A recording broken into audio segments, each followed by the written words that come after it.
Hello, and welcome to Data Workup for TA Instruments Q series. So this section, the first section of this video is going to be applied to both DSC and TGA, and I suppose also DMA data workup.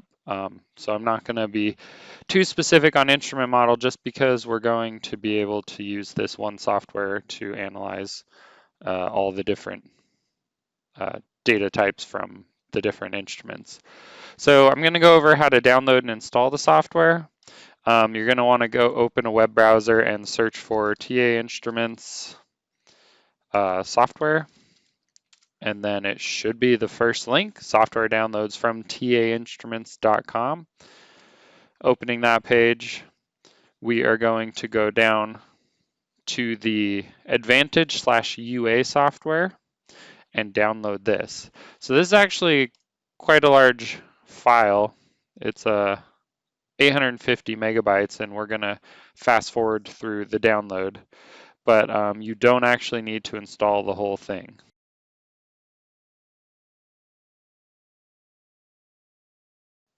All right, once this is downloaded, we're going to run the installer. It may ask for administrative privileges. You will need to be able to have admin, so you can't install this on school PCs because you likely don't have administrative privileges, but you can install this on your personal PCs. It's free. A lot of school PCs, the lab ones especially, have the computer labs in the science buildings usually have this already installed. So when we actually get to the installer here in a second, we're not going to install the entire software because this includes all of the instrument control software and everything, so we don't need that, and that'll make the installation much smaller, and you don't need a whole thing of several gigabytes. So we're going to hit next, accept the agreement. Technically we should read that. Give it a name or put in your username, and then hit next. And then instead of the complete, this is where we're actually going to choose the custom installation. If you do complete, it will install the instrument control software, which you likely don't need. So in this case, we only want to select universal analysis. You can install the help files, but again, it's the help files for all the software. So that's over 400 megabytes, whereas the analysis software is only 22.5 megabytes. So we'll hit next again, and it's going to do the installation. It pops up with this error saying that we couldn't start the instrument control software, and that's because we didn't install it. So we can ignore that and hit finish. And then it put an icon on the desktop, so we can use that to open the software. So TA Universal Analysis is the software that we are using. To open a file, it's very simple, file open. This is all pretty standard stuff. On my desktop, I put those two files that we collected for the TGA. This next section I'm going to talk about is still applicable to any file type because I'm going to show you how to export the data first, and then we'll go into more specific data analysis. So we're going to open the gypsum one first. It gives you this option. You can change, or this dialog box, and you can change options such as what signals are displayed and stuff. That's more useful for some other data file types, but the defaults for TGA are usually okay. So within this window, you can have multiple little windows, but I'm going to expand it since we only have one. So if we want to export the data to like Excel or Origin or something, we go up to File, and we're going to export the data file. So file and plot so file signals, plot signals, and then file and plot. So if you did any math, such as taking a derivative or something, that's going to be a plot signal. File signals only include the weight percent and the mass and the temperature. So if you want to actually extract like the derivative plot, then you need to choose plot or file and plot. Usually I just do file and plot because I'll decide what data I want to use later. And then you get to choose what output signals you actually take. So you don't really need the balance purge and the sample purge flow rates, but it does record them for the entire run. And this includes all the different instrument types. Um, and then for the output format, the default text file is perfectly good for opening in Origin or Excel, but some people prefer like an ASCII or something like that. And then for the character set, leaving it in Unicode is going to be just all around compatible with things. And then in the options, there's usually, you don't need to choose anything from here. But if you want a data file that's just data, so at the top of the data file, there will be what's called the parameter block, and it's just all the information that's built into, that's collected from the instrument. So it'll have instrument model, it'll have, starting mass, it'll have info about the run parameters such as ramp rate and settings like that. So if you want a data file that just has the data and no information at the top, which might work better for some programs that you want to use, then you'll select that option. Um, some data has breaks or flags, such as DSC. So DSC has end of run markers. So once you do like a heat, it'll have a marker for end of run, and then you do a cool, it'll have a marker for the end of that run too, so that you can break up the data. If you want a continuous data set, then you'll choose no data breaks or flags. The no invalid data points, that one I've never really had a reason to do. I've exported tons of data and I've never really had any invalid data. I suppose you could select that just to be safe, but again, never had a problem with it. So we'll hit finish here and it'll ask us where we want to save it. And reminder, this one was a text file. So I'll save this on the desktop and then the window disappears. And if we go to the desktop, we now have gypsum.txt, and we can open that in Notepad. And this up here is the parameter block that I was talking about. So if you don't want that and you just want data, then you could select that option and it'll remove that. So this gives you information about your instrument. So what mode you ran in, what model it is, serial number, who's the operator. This is where you can view comments that you made in your run. It tells you even where the file was saved, the size of the sample. So it gives you tons of information. And then it tells you what gases you're running, what the pan type is, the purge settings. And then this part can be a little confusing at first, is because there are 5 columns here and none of them have headers, so you don't necessarily know which one's which, but actually they're up here. So it says number of signals, 5, and then it has signals 1 through 5 listed out. So the first signal, the first column is time, the second column is temperature, the third column's mass in milligrams, and then we have our purge flows for the balance and sample. So this one actually exports just the mass. It doesn't export weight percent. It's easy enough for you to calculate weight percent on your own in Excel or Origin or something after the fact. So if we open Excel, sorry, it's opening on my second screen, which is not visible. If we open Excel and open a blank workbook, we could either drag and drop this. So we could go to the desktop and we could drag and drop the txt file in and it'll open like this, or we can go file open and select it from there. The columns are already each of the signals is already in their own column, which is really handy because some data types you have to split out, but this one automatically splits them. And then if you wanted, you could do a copy and then transpose and get the headers on top of each column if you wanted. That's usually the simplest way to do that. And then you can go about manipulating your data and plotting it in Excel if that is your choice. So I'm going to close this without saving it. This was just an example of how to open the data in Excel. And we will go back to our universal analysis software. So another thing that's universal to the different instrument types is how to export a PDF of this. So you can just go to File and hit Export PDF, and this will export. I'm going to take out this period in here because Windows doesn't tend to like extra periods inside of file names. So this will just export a PDF of exactly what you see. So if you have annotation on your plot, it'll export the annotation as well.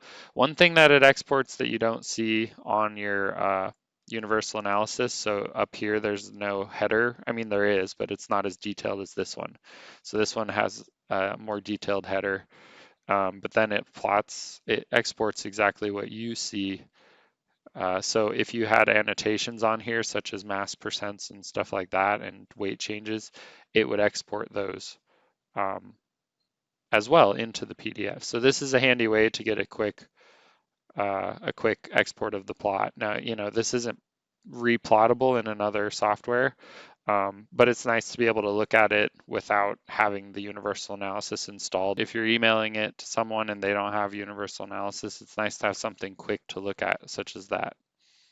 So I'm going to close this out and go back to the universal analysis. So this part is a part that's going to be more specific to TGA, but not necessarily super different from doing stuff on other data file types from different instruments. So as we can see, we started with around 100 weight percent, which should be the case. There's a tiny bit of error there, fluctuations that happen. That's pretty normal, but it's right about 100%. And then close to 100 degrees, we start to lose mass, and then we lose close to, I don't know, 18, 19% mass before 150 degrees, and then it kind of plateaus out. And so if we look at this data, we could save ourselves time in the future by probably having a 350 degree or so maximum temperature. A lot of times on TGA, you're going to have to do exploratory runs with systems that you're not familiar with. So if you're running like a new class of polymers that you haven't dealt with, your first couple runs, you're probably going to go up pretty high, 5, 6, you could even go up to 1,000 degrees. So, but for polymers, I'd say you're probably safe up to 600 or 700 unless you have additives in there, glass fibers or carbon fibers or something like that, that you want to analyze that part as well. So once you've done a couple runs with a new class of materials, you can kind of fine tune what temperature range you're going to run, and that'll save you some time. So nothing super helpful after about 350 degrees. Now, if we want to see our total mass loss, we will go up to the Analyze dropdown. So there's a ton of different options from Analyze, and they're all pretty self-explanatory. But for this, we'd choose weight change. And so when we choose weight change, it's going to pop up with a red crosshair, and you can double click where you want this to end up. So I'm going to go to this little plateau that's a little after the beginning because it seems to be more stable. And then I'm going to go right about 350 degrees where it's super plateaued and stable again, and double click, and we'll get another crosshair. So we have two crosshairs, and this is the area where you're going to see that the software is going to analyze. And so once we've done that, we're going to hit enter. And then you can enter a text if you want. You don't have to, and it'll show up with nothing. But if we entered text, we'd say mass change or something like that, and hit OK, and it'll add that text. Again, you don't have to add the text.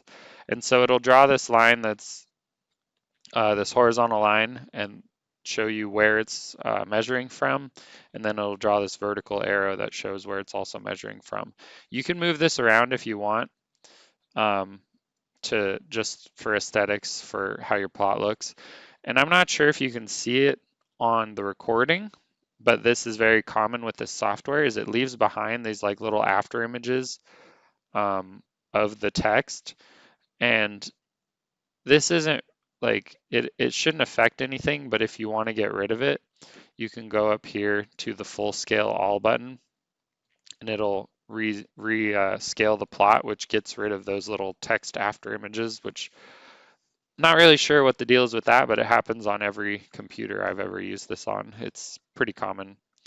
Um, and then, like I said, if you export a PDF, it will have, let's just export, overwrite it because we don't really need this. It'll have your annotations on there, like I said. So whatever you see on the plot is what it's going to export.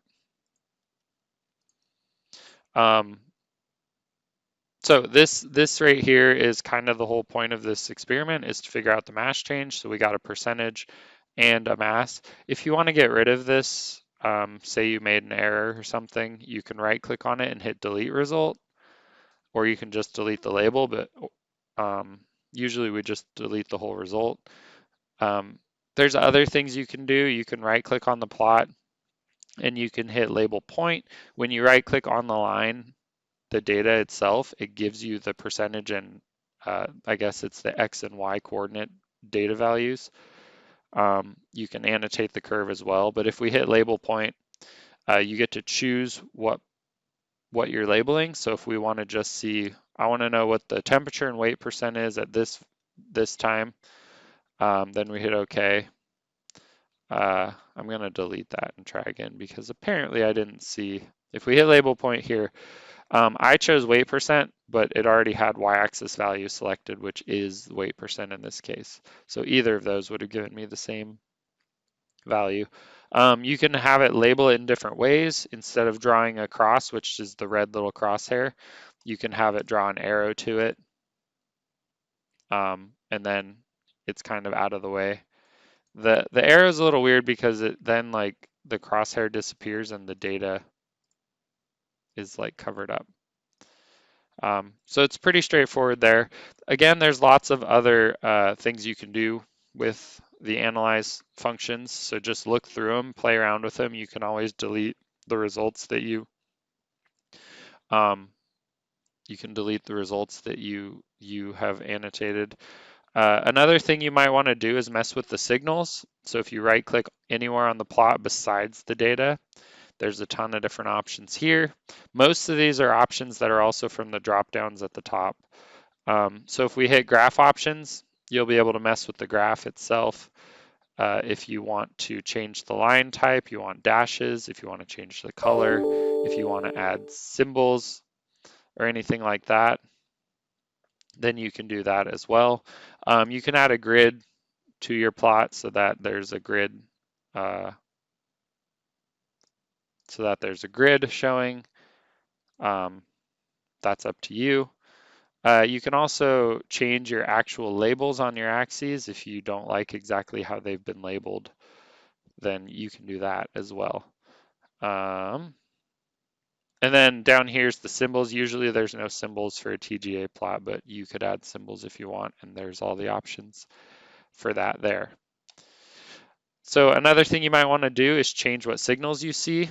So we can go up to the signals options after right-clicking on the plot, and it'll open this window. By default, it should just have weight percent versus temperature. If you want to change the x-axis to time, you can do it down here under this X box area, and then it'll change it from temperature to time. You can change this from weight percent to the other options. There aren't very many signals in TGA, so there's not going to be a lot of different options here.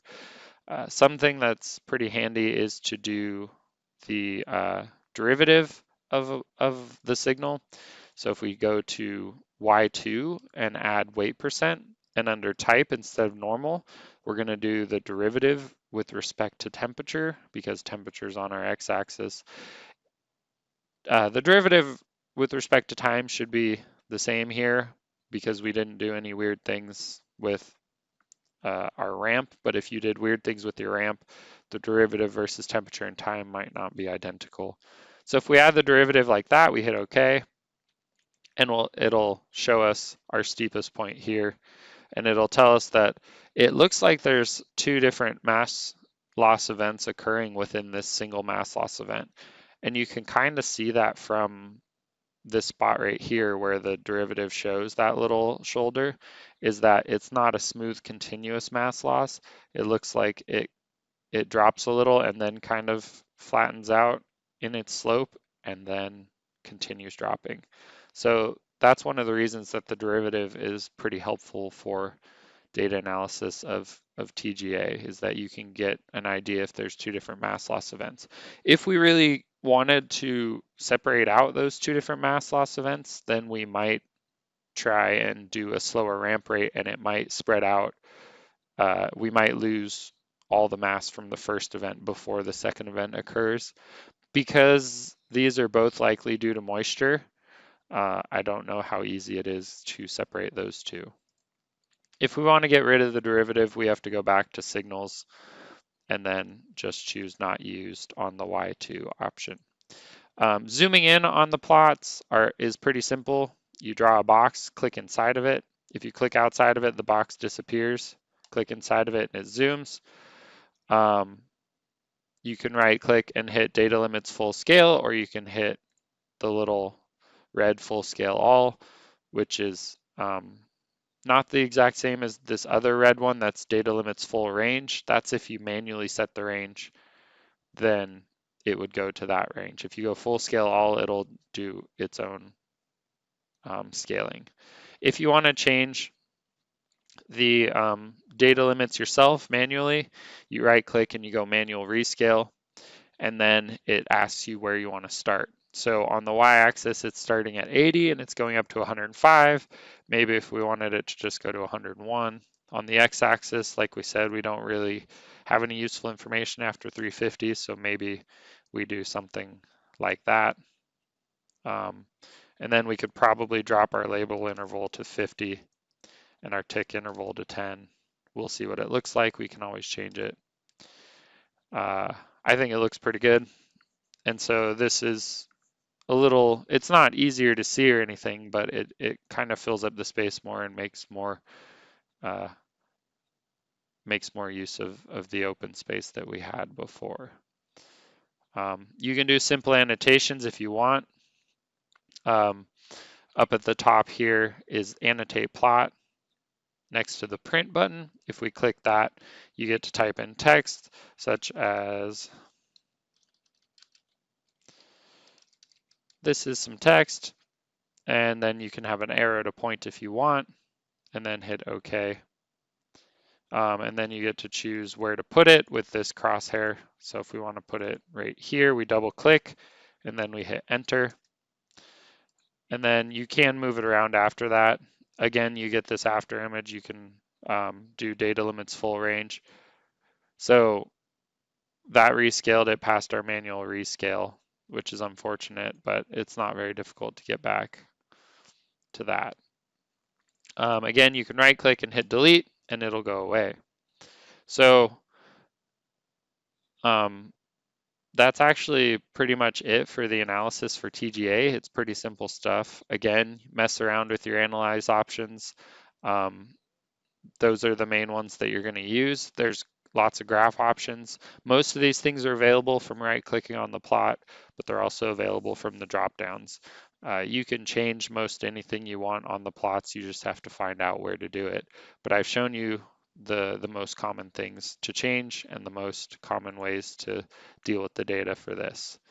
So thanks for watching. Email me any questions you have. See you later.